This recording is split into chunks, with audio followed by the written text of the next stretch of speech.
듣다 보면 내공이 쌓이는 방송 2시간 철학의 돌풀입니다. 진희입니다. 네, 저희는 요한네스 힐슈베르거의 서양 철학사 학원 근대와 현대 읽고 있고요. 칸트 공부하고 있습니다. 순수 이성 비판에 이어서 실천 이성 비판을 보고 있어요. 466쪽이고요. 종교라는 소제목의 글을 읽어보겠습니다. 이념으로서의 요청은 알미가 아니라 신앙이다. 저는 솔직히 이 첫 번째 문장이 이게 뭔 말인가 해가지고 몇 번을 읽었는지 몰라요. 이념으로서의 요청은 알미가 아니라 신앙이다. 이게 제가 해석하기로는 이 문장의 뜻은 신앙이 이념이다. 이런 것 같아요. 알미 이념이 아니라 신앙이 이념이다. 이념이 신앙이다. 윤리학자요 실천 이성의 우위를 주장하는 칸트에게 있어서는 이런 이성에 대한 신앙을 통해 이성의 현실성이 모든 이론적인 확실성이 가질 수 있는 것보다 훨씬 더 강하게 보증된다. 이게 읽어도 막상 뜻이 잘 안 와닿거든요. 이걸 제가 좀 풀어서 설명하면, 자, 신앙이 이념이에요. 그러니까 칸트의 무게중심은 알미 아니라 신앙의, 그러니까 이념으로서의 신앙에 가 있는 것이고, 그 신앙은 곧 윤리학자, 실천, 이것과 이제 동등한 개념이라고 볼 수 있을 것 같아요. 그러니까 이성의 현실성이 중요하고, 뭐 이론적인 뭐 확실성 이런 거보다 이성이 진짜 현실적으로 있다. 이런 거죠. 칸트에게는. 그리고 이제 두 번째 문단을 진희님께서 네. 저희가 한 문단씩 모든 경험론과는 상관없이 칸트에게 있어서는 신, 자유, 죽지 않음 등은 확실한 것이었다. 이것도 되게 좀 의미심장하죠. 경험론에서는 이것들이 차지할 공간이 없었기 때문에 칸트는 별도로 이것들을 확보하지 않으면 안 되었다. 이제 우리가 앞서서 칸트 개요할 때부터 계속 얘기해왔던 지점입니다. 합리론과 경험론의 종합을 이제 목적으로 한 칸트가 경험론에서는 확실하게 차지할 공간이 없었던 이런 신, 자유, 죽지 않은 불멸이었죠. 우리 지난 시간에 했던 그런 개념들을 따로 공간을 내어서 부여를 해주고 있습니다. 즉 나는 신앙에게 장소를 마련해주기 위해 지식을 버리지 않으면 안 되었다. 이게 참 좀 저는 쉽게 생각해서는 되게 이제 모순 지점이 될 수도 있는 그런 읽기인데 그 부분인데 이 지점을 어떻게 해냈는지 궁금해지는 챕터인데요. 근데 사실 종교 챕터가 한 이제 2장이 안 되는 그렇게 끝나서 이 부분은 우리가 저작을 통해서 좀 더 읽기를 해야 될 것 같습니다. 칸트처럼 윤리학자가 아니고 감성적인 현상의 세계에 바탕하고 있는 하나의 다른 실제 개념을 주장하는 사람. 이제 여기서는 다른 점에서는 칸트 자신도 그렇지만 뭐 이렇게 얘기를 하고 있어요. 그래서 이런 것 안에서 오직 신앙만을 보게 될 것이다. 그래서 칸트도 궁극적으로 이제 근대 철학에 머물렀던 이유가 저는 이 부분이지 않을까 싶었어요. 뭐 이제 지식을 버리고 그 자리에 신앙에게 장소를 마련해줬다는 점, 그리고 이제 어느 맥락에서는 좀 초월성의 바탕을 둔 그것을 인정하지 않고는 선엄 철학을 시도조차 할 수 없는 지점이 좀 생기기도 하기 때문에 이 지점에서는 할 말이 조금 있을 것 같고요. 그래서 다른 점에서는 칸트도 본인도 그러했던 점, 오직 신앙만을 보게 되는 점이 있다는 것, 그리고 많은 사람들은 칸트를 감성적인 현상계에 관한 이론가로만 알고 있다. 근데 그렇지 않다는 뜻이죠. 라이프니츠는 관념 실제론을 바탕으로 삼고 있었기 때문에 그에게 있어서는 이념의 왕국이야말로 본래적인 실제였다. 그래서 라이프니츠의 이제 칸트와의 연관성, 영향관계 이런 것들 우리가 계속 얘기했던 바를 종교 챕터에서도 계속 언급을 해주고 있고요. 칸트에게 있어서는 경험론과 경험론의 실제관의 영향을 받아 실천 이성의 우위, 그 객관적으로 실천적인 실제성, 이런 것들도 사실은 잘 이해가 안 갈 수 있어요. 한두 번 읽어서는 객관적으로 실천적인 실제성, 그것이 무엇인지, 그것에 우위가 주창되고 있었음에도 불구하고 이 이념의 왕국이 소멸당할 위기에 빠져 있다. 신앙의 개념에 관해서는 여러 곳에서 언급하고 있음에도 불구하고, 그래서 억견, 지식 및 신앙에 관하여 이렇게 판단력 비판 안에 실려 있는 원고도 인용이 되어 있습니다. 그리고 실천적인 신앙에 대한 의견의 종류에 관해서 이제 이성의 한계에 있는 종교, 이 책에도 해당 원고가 있다. 그리고 이 두 원고는 앞에서 신앙의 개념에 대한 언급, 칸트의 언급으로 얘기가 되어지고 있는 부분인데, 그리고 또 뒤에도 나오죠. 교회의 신앙은 순수한 종교적인 신앙을 그 최고의 해석가로 삼는다라는 요런 원고들이 칸트가 신앙에 대한 대상적인 지식을 포기한다고 한 뒤에는 칸트 이후에는 신앙이 어떠해야 할 것인가 하는 것을 말하기가 매우 어렵다. 따라서 후대 사람들은 칸트의 종교 철학을 발전시켜 나갈 때 신앙의 개념을 예측, 감정, 이상과 우상, 그러한 것 같은 것들, 이렇게 뒤에 괄호에는 신앙의 개념을 그 해당 개념으로 얘기를 한 학자들이 나와 있고요. 이렇게 다양하게 해석했다라고 열어둡니다. 칸트가 여러모로 다른 이론가들에게 신앙이란 예측이다, 신앙이란 감정이다, 슐라이마워 같은 경우는 신앙이란 이상과 우상이다, 혹은 그러한 것, 그래서 이제 그러한 것이라고 하면 구체적인 어떤 것과 신앙의 연결을 좀 포기한, 아니면 유예시킨 그런 맥락이 좀 보이는 것 같은데요. 이렇게 다양한 해석을 열어놓은 칸트의 신앙 개념, 이렇게 본다면 우리가 앞서서도 계속 얘기를 해오고 있지만 칸트가 이전에 어떤 분석적인 구도, 그런 것들을 그대로 가져와서 하나의 한 틀에서 같이 이야기를 하고 있다기보다는 전통 형이상학과의 결별, 이런 이야기 했었죠. 그런 맥락처럼 약간의 이제 비껴나가 있는 이야기들의 전개가 계속 이루어지고 있음을 계속 인지를 하시면서 종교와 신앙에 관련해서도 우리가 이전에 플라톤부터 이어져 내려오던 종교에 대해 던져지던 질문들, 되게 뻔한 질문들 있죠. 신의 존재에 대해서 증명을 한다 그러면은 변신론 이런 것들 우리가 막 배웠었는데, 그런 것에 관한 문제라기보다는 칸트는 이성과 관련된 그런 맥락에서 신에게가 아니죠. 신앙에게, 종교에게 지식 대신에 어떤 장소를 마련해줬다는 점. 그래서 이런 부분들이 전통적으로 이어내려오던 어떤 담론의 그런 메인 틀에서 약간씩 벗어나 있구나. 그러나 사실 그 맥락을 이제 따라서 추적해 보면 그 큰 틀 안에 속해 있는 부분도 분명히 있을 거예요.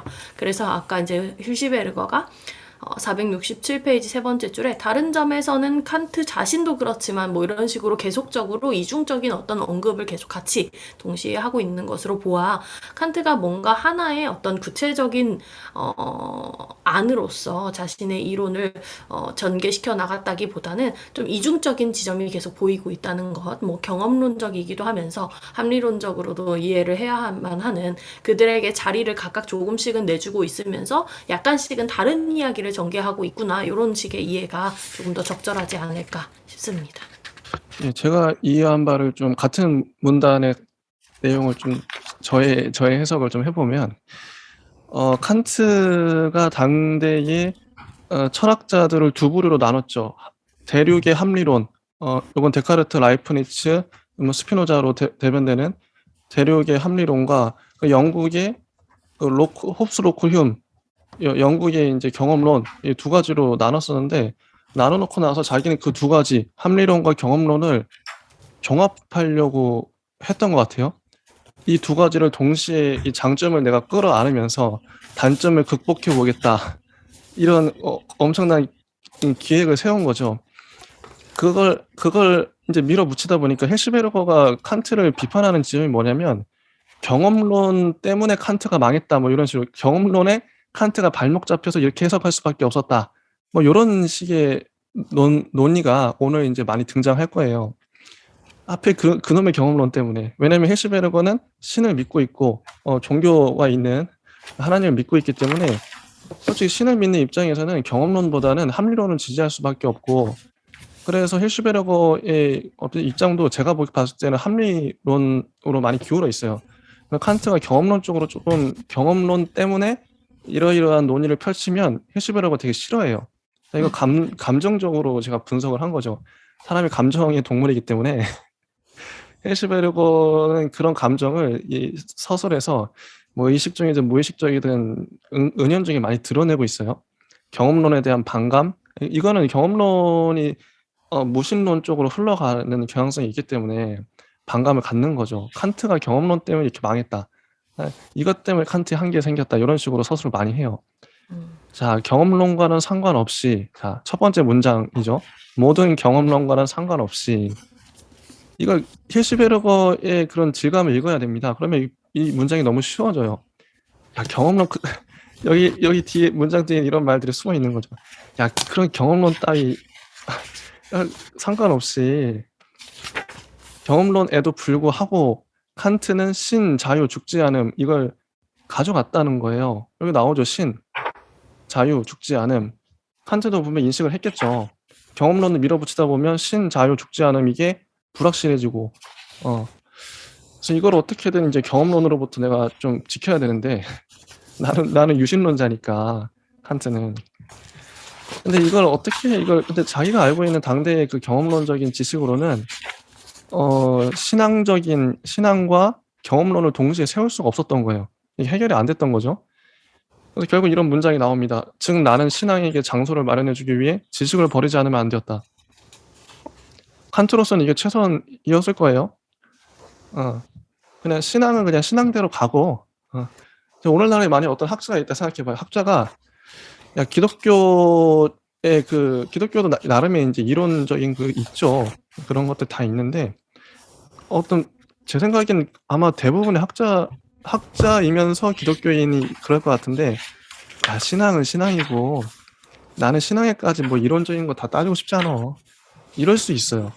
이럴 수 있고, 저는 좀 어떤 입장이냐면 칸트보다 더 나아가죠. 저는 신앙도 철학적으로 다 완전히 어떤 그 철학적인 구조를 다 세우고 싶은, 어떻게 보면 신학조차도 철학이 돼버리는 그런 걸 저는 추구를 하고 있기 때문에.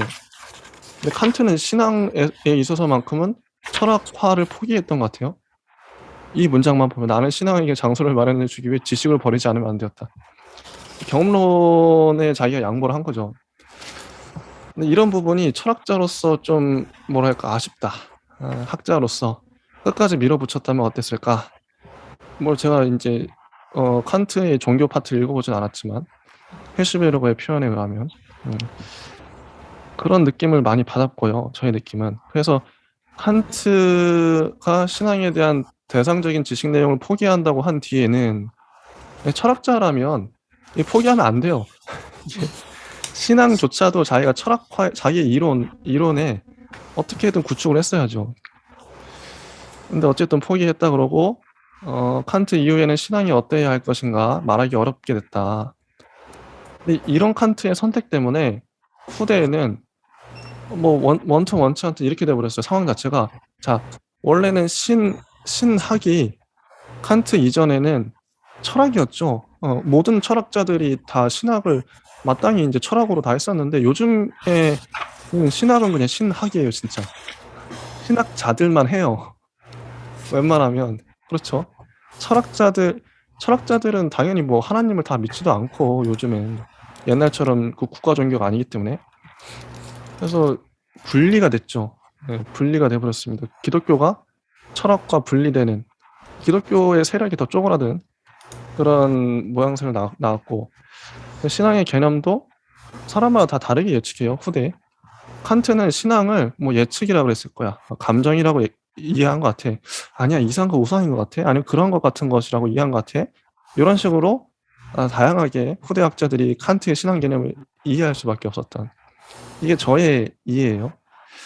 오늘 제가 컨셉을 정한 건 칸트 읽으면서 칸트의 마음뿐만 아니라 히르시베르거 마음도 항상 보고 있어요. 전 제가 방금 말했던 게 헤시베르거의 사람이 솔직히 감정의 동물이고 요즘에 심리학도 다 얘기하죠. 마음이 먼저 있고요. 마음 다음에 내가 마음을 정하고 나서 생각이 따라가요. 이런 얘기 많이 들어보셨죠? 마음을 딱 정하고 나서 모든 이론을 거기 껴 맞춰요. 나는 신이 있어. 어쨌든 전 유신론자니까 하나님을 모태신앙으로 믿었으니까 그러니까 모든 것을 신이 있다는 이건 저한테 대전제예요. 칸트한테도 대전제예요. 신은 어떻게든 있어. 자기가 뭐 논리적으로 추론해서 신이 있는 게 아니라 신이 어쨌든 있어. 처음부터 있어. 그걸 당연한 당위죠. 당위로 대전제로 깔아놓고 거기에 모든 논리들을 껴맞추는 건데 아마 다 이렇게 생각할 거예요. 자, 가만히 생각해 보세요. 칸트도 딱 그래요. 헬슈베르거도 그렇고 신을 믿는 사람들이기 때문에 이런 거 알면은 좀 그 사람을 이해하기 쉽습니다. 그래서 자 467쪽 두 번째 문단. 분명한 것은 오직 칸트에게 있어서는 종교가 완전히 도덕으로 환원되어 버린다는 사실뿐이다. 야, 요거 좀 할 말 있어요. 너무 재밌는데 이 칸트가 오늘날에 필요한 지점이에요. 칸트가 왜 필요한가? 이 부분 진짜 중요하거든요. 뭐 왜 그런지 제가 설명을 드려볼게요. 이건 저의 해석이긴 하지만 칸트는 종교를 도덕으로 봤어요. 근데 오늘날에 이게 더 이런 태도가 칸트가 당대 어땠던가 그런 건 상관없고요. 칸트를 다시 이제 재소환해서 이 21세기에 불러들일 이유가 분명합니다. 왜냐면 요즘에는 종교가 정말 근데 종교가 다 분화됐죠. 다양화됐고 기독교만 믿지 않고 뭐 불교, 뭐 천주교, 어쨌든 엄청 많아요 종교들이. 특히 안 믿는 무교도 엄청 다수고요. 그런데 이런 사회에서 종교가 없어진 사회, 종교가 분열된 사회에서 문제가 뭐냐면 어쨌든 서양 사회에는 종교가 도덕을 붙잡아줬어요. 이런 얘기 많이 하죠. 서양은 과학과 종교 이 두 축이 잘 이제 밸런스가 잘 맞아 떨어졌던 그런 세계인데 그래서 서양이 지금까지 발전해 온 거죠. 근데 종교가 감당하던 도덕적인 역할을 윤리적 역할을 오늘날에는 종교가 이게 와해되거나 분열되는 바람에 사람들이 안 믿는 바람에 심지어 미국도 보면은 그 크리스마스를 그냥 홀리데이라 그래요. 홀리데이. 예수님이 태어난 날로 보는 게 아니라 그냥 종교적 의미로 보는 게 아니라 그냥 홀리데이예요. 해피 할리데이. 그렇게 된 사회에서 그럼 이 시대의 어쨌든 윤리는 필요하거든요. 세계인들을 붙잡아 줄 수 있는 어떤 도덕의 최소한은 필요한데 칸트의 이런 말들이 울림이 있어요. 그래서 이런 맥락에서 분명한 것은 오직 칸트에게 있어서는 종교가 완전히 도덕으로 환원되어 버린다는 사실뿐이다. 자, 힐스베르거의 맥락은 칸트가 이러면 안 된다 이거예요. 힐스베르거는 기독교의 하나님을 믿는 차원이니까 야, 종교가 도덕이 되버려 안 되지. 이런 맥락인데 저는 또 달라요. 칸트 잘했다 이런 거죠.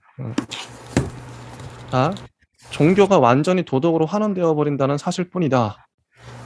이게 오늘날 필요해요. 차라리 종교가 도덕이 되어야 돼요. 종교는 윤리에서 생겨나고 종교의 내용과 과제는 윤리를 촉진시키는 데에만 있다. 종교의 내용과 과제는 윤리를 촉진시키는 데에만 있어요. 이런 부분이 그러니까 오늘날에 종교를 안 믿는 사람은 있지만 윤리를 아직까지는 거부하는 사람은 없어요. 절대 다수가. 사람은 윤리적이어야 한다. 이거는 거의 100%가 동의하죠. 사람은 종교를 가져야 된다.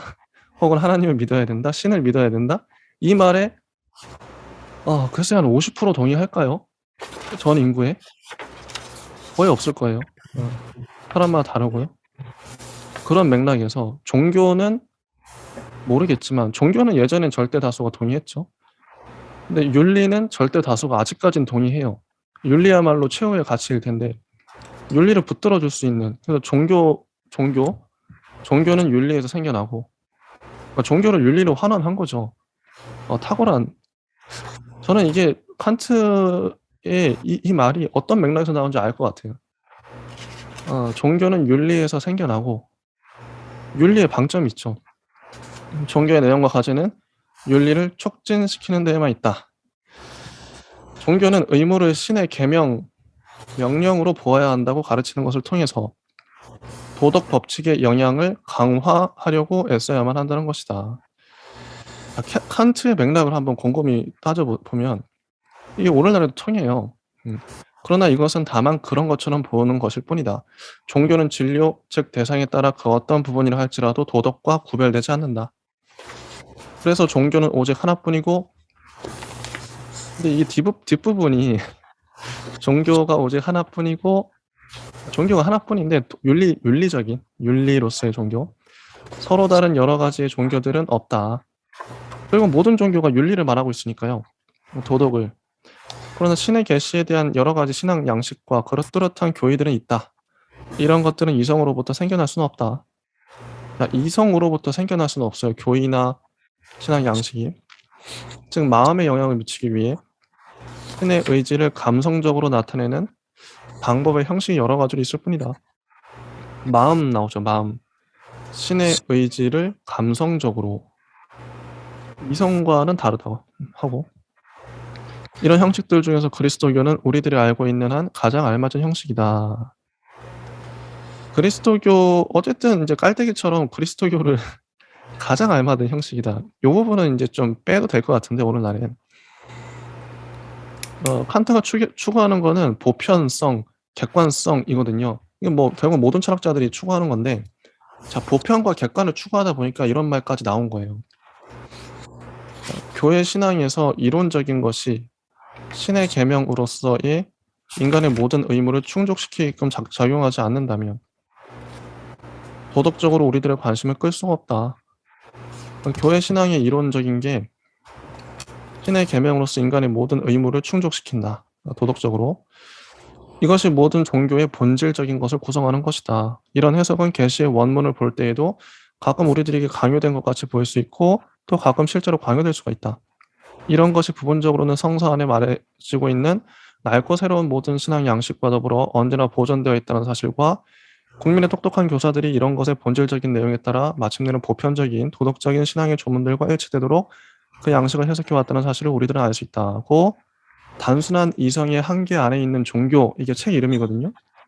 의 교회의 신앙은 순수한 종교적 신앙을 최고의 해석자로 삼는다는 항에서 말하고 있다. 교회의 신앙은 종교적 신앙을 최고의 해석자로 삼아요. 여기까지 했네요. 제가 오늘 좀 많이 달리고 있어요. 너무 좋아서 다음 해주시죠. 네, 그리스도와 교회 챕터가 이 종교 챕터의 마지막이고요. 우리 이 종교 챕터 부분에서 저는 그냥 단순하게 생각했어요. 우리 지난 시간에 계속 비판했던 신현존 증명했던 부분 있죠. 전통적인 신존재 증명이 어떻게 실패했는지에 대해서 455페이지부터 우리가 쭉 했었는데 무슨 증명 하면서 뭐 목적론적 증명 등등을 해왔었죠.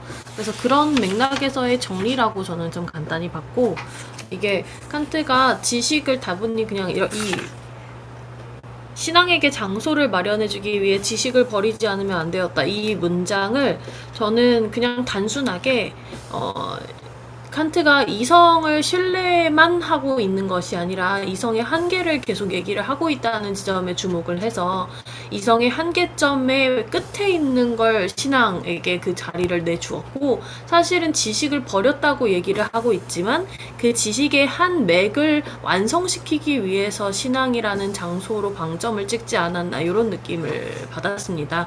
그래서 궁극적으로 종교 혹은 신앙을 뭐 동일시할 수 있을진 모르겠지만 그 개념을 지식의 혹은 뭐 이성의 한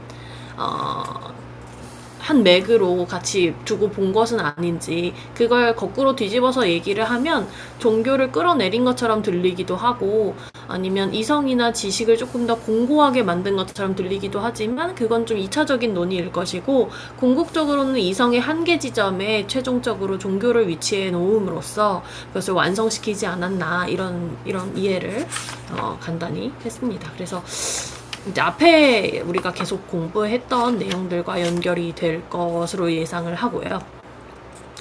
468페이지 두 번째 문단을 읽어보면 종교적인 발전의 목표는 역사적인 신앙을 순수한 이성의 신앙으로 해소시키는 것이다. 이 문장도 저는 좀 아까 말씀드린 바와 같이 동일하게 해석을 했습니다.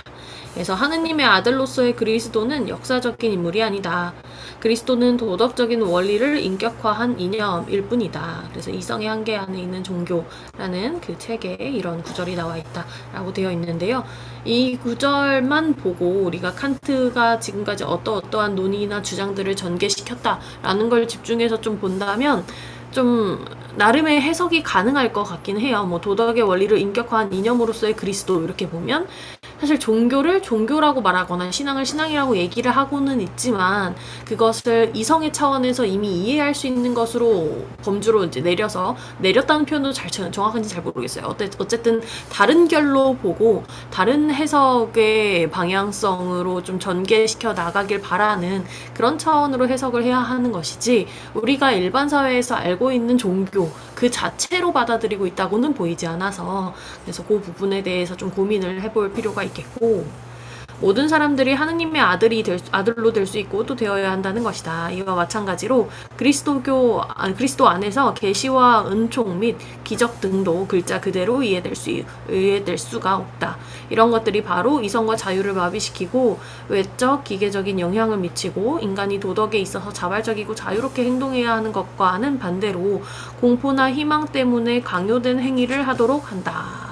그래서 그리스도가 설립한 교회도 우리들 안에만 있을 뿐이다. 이 땅 위에 있어서의 하느님의 나라는 내적인 인간 안에 있다. 이 맥락에서는 또 떠오르는 것이 우리가 변증론 혹은 변신론과 이제 유사한 형태의 변증론, 우리가 이성이 오류를 범하는 그런 부분들을 조목조목 따져가면서 순수 이성 비판 끝에서 우리가 했던 내용들이 떠오르실 거예요. 그 내용들을 생각해 보면 우리가 종교라는 것은 우리가 쉽게 생각했을 때 실체가 있는 것 같고 정말 우리 눈에 보이지 않는 인간을 닮은 신 이런 것들을 동일시해서 우리가 가지고는 있지만 사실상 그것은 우리의 인지 오류일 수 있다는 거죠. 이성적인. 그래서 순수 이성에 대한 사유의 끝에서 칸트가 좀 비판하고자 했던 전통 형이상학의 비판이 이 종교적 해석 안에도 좀 담겨있지 않는가 이런 것들을 느꼈습니다. 종교는 공공의 사업일 수는 없다. 보편적인 교회는 스스로 하나님의 윤리적인 국가로 만들기 시작하지 않으면 안 된다. 교회의 신앙이 점차로 순수한 종교적인 신앙의 유일한 지배로 옮겨가는 것이 하나님의 나라가 다가오는 것이다. 칸트는 자기가 규정, 전례, 교회 신앙의 위선이라고 일컬었던 것에 대해서 상당히 강하게 반발했다. 이런 것은 겉꾸미기의 신심이요 잘못된 성직자들의 계략이라는 것이다. 그래서 이성의 오류에 빠져서 잘못된 종교의 방향성 이런 것들을 지적한 바를 좀 맥락적으로 파악할 수 있고 이런 점에서 칸트도 계몽주의에 빠져 있었고 어느 정도 통속화되어 있다. 그래서 실제 칸트의 저작에도 계몽에 관한 저작이 있죠. 종교에 있어서도 도덕이 중요하다는 것은 당연한 일이다. 그러나 종교가 그냥 도덕에 지나지 않는다고 하는 것은 종교를 빈곤하게 만드는 생각이다. 저는 여기 이 문장에 되게 전적으로 동의를 하고요. 종교에 있어서 도덕이 중요하다는 것은 칸트 말처럼 매우 당연하고 종교처럼 도덕이 수행되기를 바라는 맥락에서 우리가 정언, 명령 이런 것들을 얘기를 하는 것일 텐데 그러나 이제 이것이 그대로 종교가 그냥 도덕에 지나지 않는다 이렇게 해버리면 종교가 지식의 자리를 대신 그 자리를 차지하게 했던 칸트의 큰 생각들 그런 것들이 그냥 일축될 수 있기 때문에 그 부분을 조금 우려를 해서 종교를 빈곤하게 만든 생각이다 라고 적어 놓은 것 같고요. 이런 점에 있어서 칸트는 모든 합리적인 계몽주의자들과 마찬가지로 역사적인 것, 신비, 의례, 상징 등을 이해하지 못하고 있었다라고 하면서 이제 칸트에 대한 약간의 비판, 모든 합리적인 계몽주의자들과 마찬가지로라는 점에서 칸트 역시도 당시 계몽주의자들의 생각에서 크게 다름이 아니었다는 점을 이제 힐시베르거가 이야기를 하고 있는데요.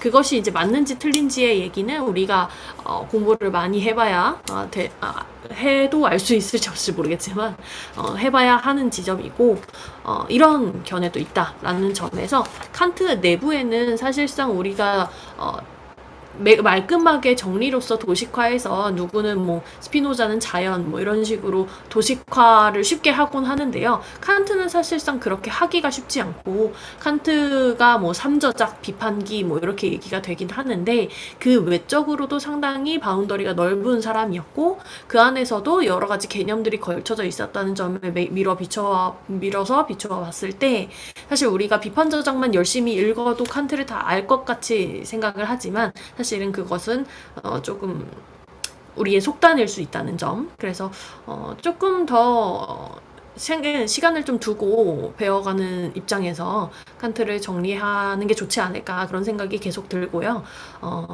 다만 우리가 조금 칸트가 무슨 작업을 어떻게 하고자 했는지에 대해서만큼은 지금 개론서를 읽는 입장에서는 그 정도 정리를 하고 넘어가면 되지 않을까 이런 생각으로 읽었습니다. 제가 이 문단에 대해서 또 저의 의견을 얘기를 해보자면 아까랑 저쪽 맥락은 똑같아요. 저의 맥락을 계속 밀어붙이는 건데 제가 두철수에서 그 메뚜 씨가 했던 말이 기억이 나는데 이런 말씀을 하셨었어요. 옛날에 철학자들 뭐 칸트뿐만 아니라 플라톤도 있고 그 우리가 아는 쟁쟁한 A급, 뭐 S급 철학자들 이 사람들이 결코 바보가 아니다. 결코 만만한 사람들이 아니다. 이런 뉘앙스로 말씀을 하셨어요. 그때 당시에 뭐 철학자들은 지금 우리가 생각할 수 있는 거 다 생각해봤고 이미 칸트도 솔직히 몇백 년밖에 차이가 안 나요. 200년? 뭐 시대가 많이 바뀌긴 했지만 그런 맥락에서 또 다시 이걸 좀 재해석을 하자면 칸트가 종교를 빈곤하게 만드는 생각을 가졌던가? 저는 그렇게 안 봐요. 그리고 칸트가 역사적인 것, 신비, 의례, 상징 이런 거 이해 못했나? 이해하지 못하고 있었다. 힐스베르 이렇게 밝히죠. 이해했다.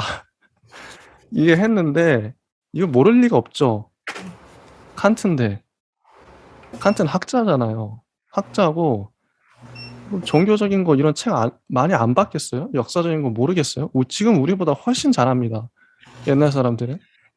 칸트 같은 사람이 역사적인 거, 신비, 의례, 상징 이해하지 못한 게 아니라 이해 이미 했고 근데 철학자들은 의도를 갖고 말하죠. 자기의 어떤 철학적 틀이 분명하기 때문에 근데 이게 이제 그래서 저는 이제 이거를 칸트가 뭐 어떻게 이해했는지는 좀 칸트의 책을 읽어봐야 알겠지만 이거를 이제 오늘날에 좀 적용을 한다면 아까 제가 말씀드렸던 맥락하고 똑같아요.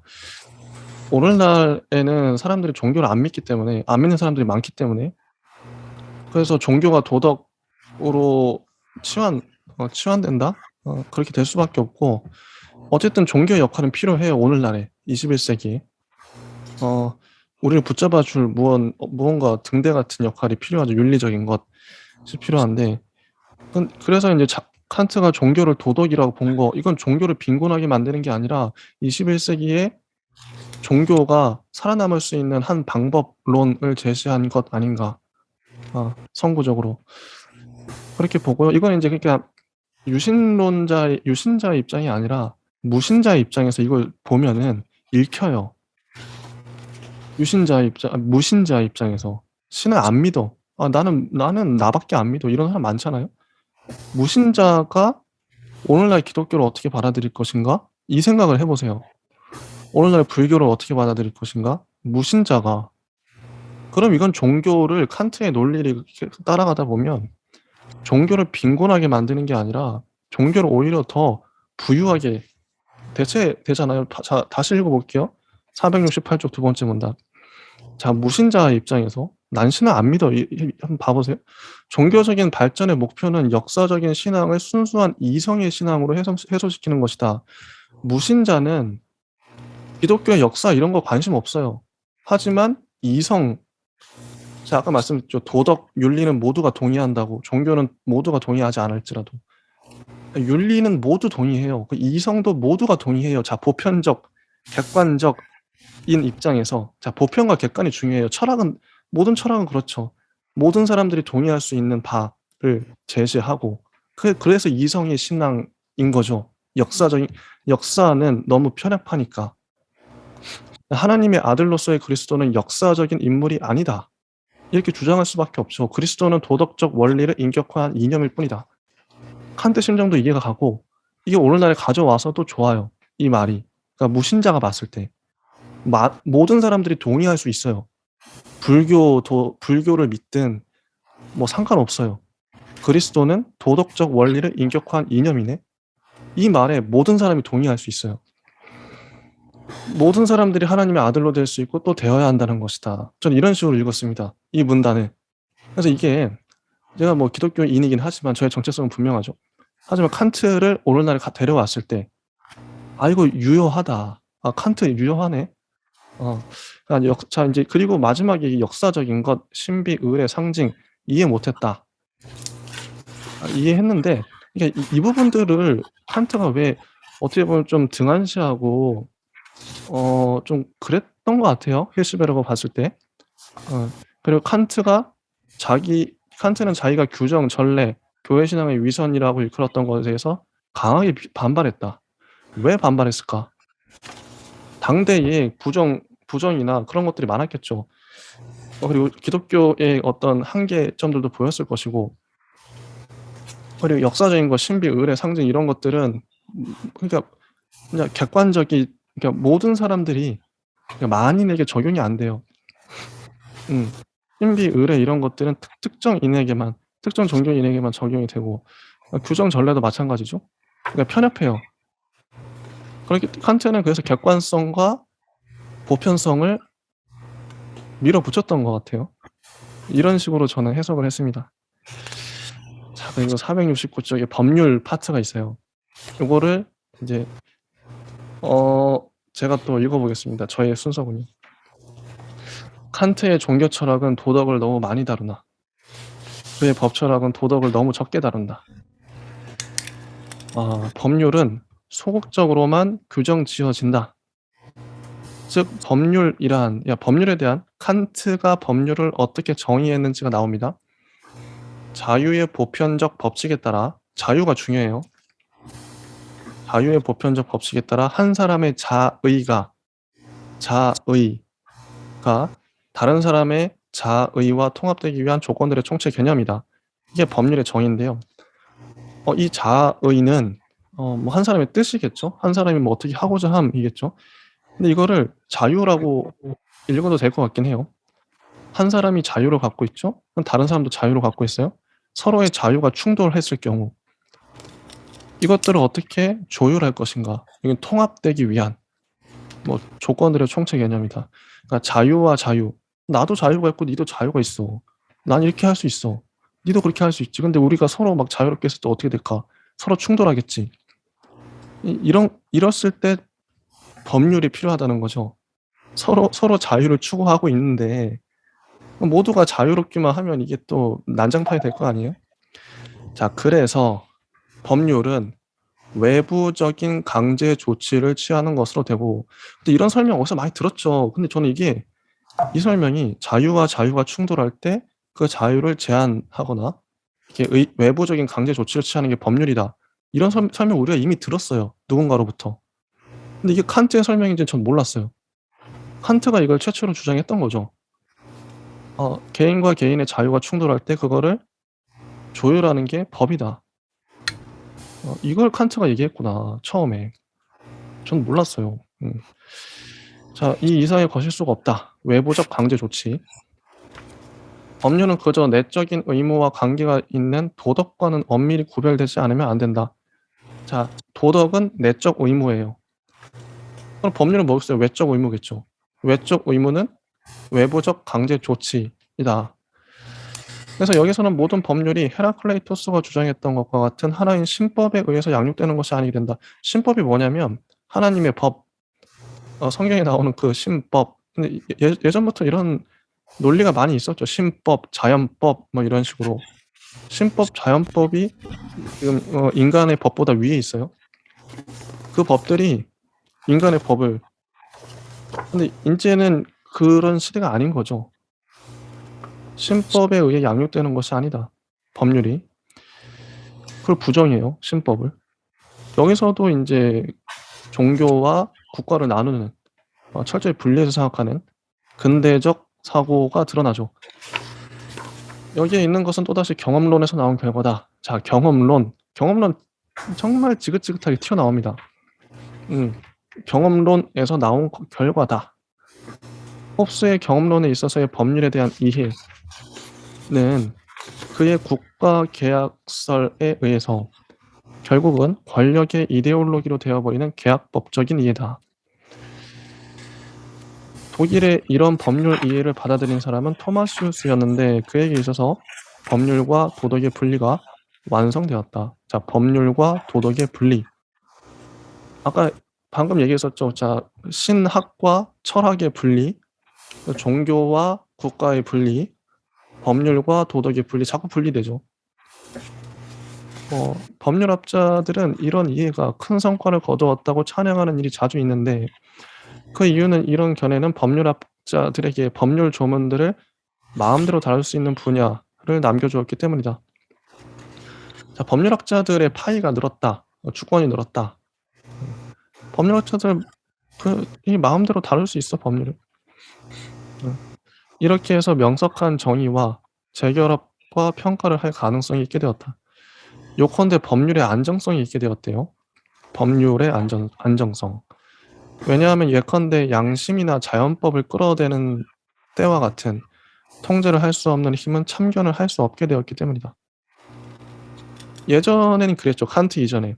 양심이니 뭐 자연법이니 아까 말했던 신법이니 해서 끌어왔죠. 그게 법률보다 위에 있고 항상 인제 그 인간의 법을 통제하는. 근데 더 이상 그럴 수 없게 되었다는 거예요. 참견할 수 없어. 양심이나 자연법. 법철학에 있어서의 그 결과는 법실증주의다. 그러나 광범위한 일반 대중들에게는 자동차 길이 2개가 있게 된 것과 같다. 자, 2가지 길이 있습니다. 한 사람은 나는 오직 법률에 지나지 않는 것을 해서는 안 된다. 왜냐하면 그것은 의무가 아니기 때문이다라고 말하고 또 다른 사람은 나는 오직 의무에 지나지 않는 것을 해서는 안 된다. 왜냐하면 그것은 법률이 아니기 때문이라고 말한다. 재밌죠? 그러니까 법률과 의무가 대치된다는 거죠.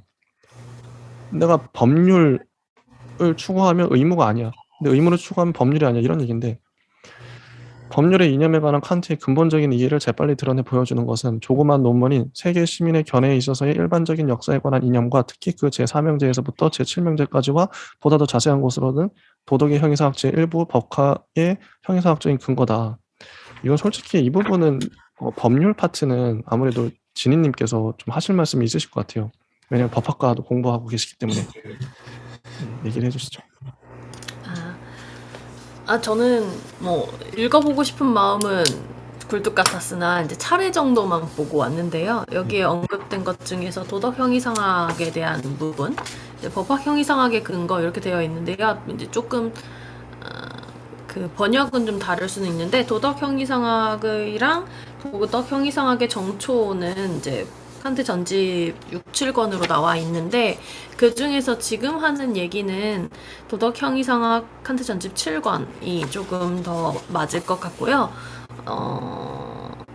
여기서 이제 도덕과 법률의 분리 이런 식으로 얘기를 하고 있는데 정확히 이야기를 해서는 법률은 조금 좁은 영역으로 세분화시키고 있어요. 칸트가 본격적으로. 그런데 그 법률이랑 같이 대치해 두고 있는 것은 무엇이냐면 이제 법론해서 법에 대해서 따로 논의를 하는 저작 두꺼운 거 하나랑 덕론 해가지고 덕에 대해서 따로 얘기를 하고 있는 지점이 있는데, 덕론에 보면 그 두 가지가 명백히 이제 비교 구조로 되어 있습니다. 그래서 예를 들어서 뭐 윤리적 의무의 구속성과 법률의 구속성이 어느 정도의 차이를 갖는지 이런 것들을 칸트가 좀 비교로서 얘기를 하려고 했고, 이제 법의 의무는 사실 구속성이 되게 좁은데, 왜냐하면 성문화되어 있고 조문에 따라서 조건부로만 완성되어 있는 게 법이거든요. 그래서 법론에서는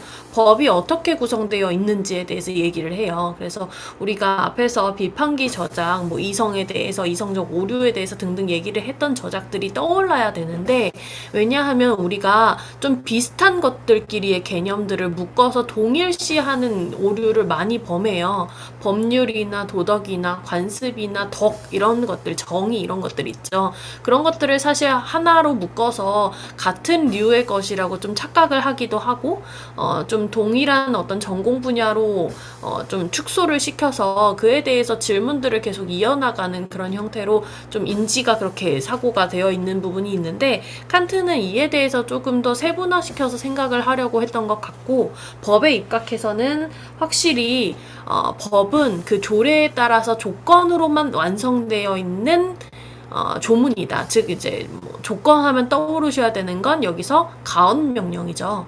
그래서 가언 명령에 입각해서 우리가 해석할 수 있는 그런 논리적인 틀을 가지고 있는 게 사실은 법이고, 여기 덕론에서는 의무, 그리고 윤리학적 의무 뭐 이렇게 얘기할 때는 우리가 익히 잘 아는 정언 명령, 즉 조건부와 아주 상관없는 그런 논리로 얘기를 하고 있기 때문에 두 가지가 계속 대치되면서 이야기가 전개된다는 사실만 아셔도 사실은 칸트가 어떤 식으로 법에 대해서 인지하고 있었는지, 그리고 이어서 국가에 대해서도 어떤 식의 논리를 펼쳐낼런지에 대해서도 짐작을 충분히 하실 수 있을 것 같습니다.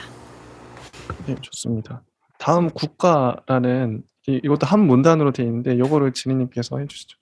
네, 그래서 지금 이야기하는 맥락 틀에서 좀 보시면 아까 종교랑 신앙 이것도 지식과 신앙을 대척에 두었던 전통적인 어떤 개념들, 이성과 종교 혹은 지식과 신앙 이것들을 반대되는 어떤 분야나 급부로서 이제 이해를 하는 그런 지점에 대해 칸트는 좀 이야기를 다시 하고 있죠. 과연 그러한가? 그래서 뭐 힐시베르거가 신비, 의례, 상징 등을 이해하지 못하고 있었다라고 얘기를 하고 했지만 사실 그에 관심이 없었던 거일 수 있죠. 왜냐하면 전통적으로 인지가 어떤 개념이 당연히 의례, 다른 개념을 어떻게 불러내고 이런 사유의 과정이 칸트에게는 좀 비판받아 마땅한 그런 사유 과정이었기 때문에 그 구도를 좀 끊어내고 그 관심을 좀 더 저쪽으로 돌리는 그래서 이성과 계몽 그리고 지식과 신앙 자체를 그게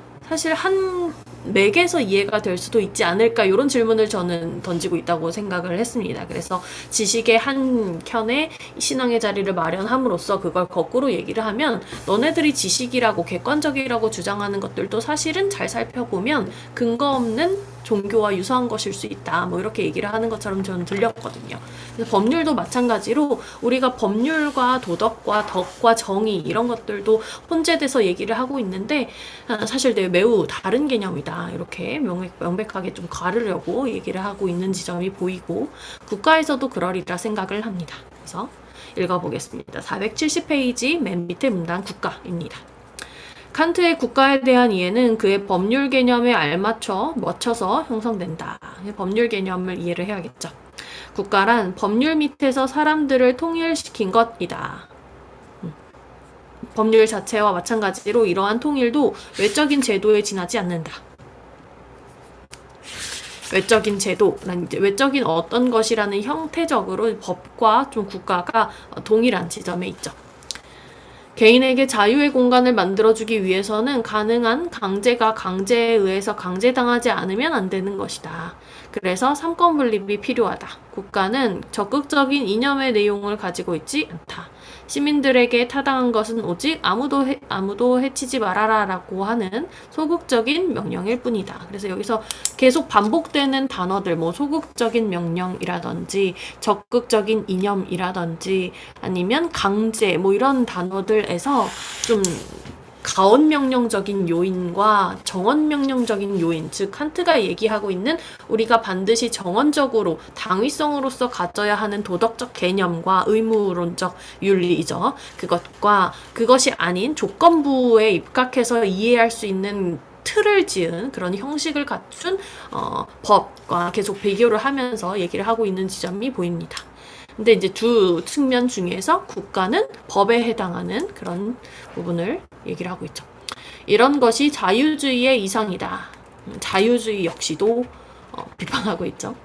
이런 소극적인 명령은 그 소극성 때문에 국가의 생활을 빈곤하게 만든다. 그러나 근세 정신이 해체됨에 있어서는 국가는 그 국민들의 윤리 교육을 위한 거대한 조직이다라고 하는 고대의 표, 혹은 모든 국가는 하느님의 나라여야 한다라는 중세기의 표, 이런 것들이 이제 더 이상 일반적인 지지를 받을 수가 없기 때문에 많은 사람들에게 있어서는 이러한 돌파구, 도피구가 하나밖에 없는 가능한 길로 생각되었을 것이다. 그래서 이제 국가가 필연적이다, 이런 식으로 저는 읽었고요.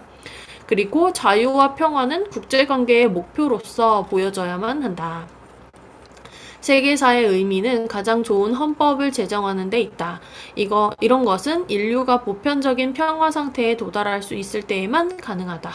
칸트의 후기 저작의 하나는 영구 평화론이라는 제목이 붙어져 있다. 그리고 도덕이 이런 이상을 꿰뚫고 있고 또 국가 철학에서도 그렇다. 영원한 평화는 정치를 위한, 즉 국내 정치를 위해서 또 외교를 위해서도 도덕적 실천 과제인 이념이다 라고 얘기를 하고 있습니다. 법과 같은 좀 좁은 의미의 외적인 요인 형식들이 있다면 이제 내적인 어떤 부분, 뭐 도덕과 의무론적인 어떤 윤리로서 가지고 있는 부분을 구별을 함으로써 더 큰 이념의 형태가 있고, 우리가 더 큰 이념은 여러 가지 조건에 따라서 이제 작용되는 것이 아니라 반드시 우리 내부에 당위적으로 작동해야만 하는 그런 논리를 주장하고 있는데, 여기에서도 그러하죠. 이제 국가라는 어떤 법적인 형태의 뭐 형식적인 형태의 어떤 소극적인 명령으로서의 이제 활동하는 그런 대상이 있다면 그와는 동시에 혹은 동시에일 수도 있고 대척에 있을 수 있는 평화, 이런 자유, 이런 개념들은 그에 앞서서 이미 우리가 언제나 항상 가져야 되고 목적으로서 계속 취해야만 하는 그런 이념으로 얘기를 하고 있습니다. 칸트의 구도는 어찌 보면 큰 틀에서는 좀 유사하다고 볼 수도 있을 것 같아요. 그래서 국가나 법률이나 앞에 얘기했던 종교에 대한 부분들 다 유사하게 얘기를 하고 있는데, 유사한 부분들을 좀 간단하게 짚어서 정리를 해보면 이제 전통적으로 우리가 생각해 오던 개념들이 있을 것이고, 그 개념들에 대한 생각의 연결고리를 조금 비판을 해 나가면서 그것보다 선행하는 어떤 의무적이고 당위적인 선언적인 우리의 어떤 것, 그것에 대해서 결과론적으로 제시하고 있고, 그것의 둘 중 하나 중에서 무언가를 채택하기보다는 동시에 가져야만 하는 어떤 것, 그러나 우리가 조금 더 세분화하고 좀 조밀하게 따져봄으로써 그 두 가지가 어떻게 다른지, 왜 다른지, 그리고 우리는 어떻게 해야만 하는지에 대해서 좀 심사숙고할 수 있는 그런 태도를 좀 지향하지 않는가, 이렇게 읽어볼 수 있겠습니다. 제가 예전에 한때 같이 살았던 공동체가 있는데, 거기서 이제 저희 리더인 목사님이 주장하셨던 게 있는데, 한반도 정확한 명칭은 기억이 안 나는데, 어쨌든 한반도 영구 평화, 한반도 뭐 그러니까 컨셉은 그거예요. 스위스가 영세 중립국이잖아요. 그러니까 한반도가 영세 중립국이 되어야 한다. 그래야 우리나라가, 그게 이제 우리나라가 살 길, 뭐 북한도 그렇고요. 앞으로 이제 통일을, 평화를 생각해서, 그래서 한반도 영세 중립국이라 했나? 그걸 어쨌든 그 평화 운동인 거죠, 한마디로. 평화 운동인데 그래서 칸트의 이 영구 평화론을 읽고 계시다 그랬나? 아무튼 그랬던 것 같아요. 그래서 그 생각이 났고요. 저는 이거 읽으면서 지금 딱 우리에게도 필요한 책인 거죠. 영구 평화론 이걸 읽어보고 싶긴 해요. 지금 이제 이걸 읽는 맥락은 한반도 이제 평화를 위한 거겠죠. 자, 인류가 보편적 평화의 상태에 도달해야 한다. 자유와 평화는 국제관계의 목표다. 이게 그냥 추상적으로 관념적으로 읽는 게 아니라 당장 이게 진짜 우리나라한테 필요해요. 우리나라는 항상 전쟁 위기 빠져 있고 지금 한반도에 가장 필요한 게 평화거든요. 전쟁 없는 평화. 생명, 평화. 항상 저희 공동체에서도 제일 많이 했던 그 어떤 캐치프레이즈 같은 게 생명, 평화. 이거 뭐 불교에서도 많이 얘기하죠. 근데 모든 종교는 생명과 평화를 얘기하니까 칸트가 과연 영구 평화론에서 어떻게 평화를 이루어야 된다고 얘기했을지는 읽어봐야 알겠지만, 근데 그 생각이 났고, 그리고 뭐 요 정도 얘기를 하면 되겠네요. 딱 1시간 맞췄습니다. 네. 마쳤고 이제 다음 시간에 저희가 판단력 비판을 할 거예요. 판단력 비판을 하고 요 정도면 되겠죠? 요 정도면 혹시 뭐 더 하실 말씀 있으실까요? 없습니다. 그럼 여기까지 하고요. 저희 또 다음 시간에 찾아뵙도록 하겠습니다. 네, 감사합니다. 감사합니다.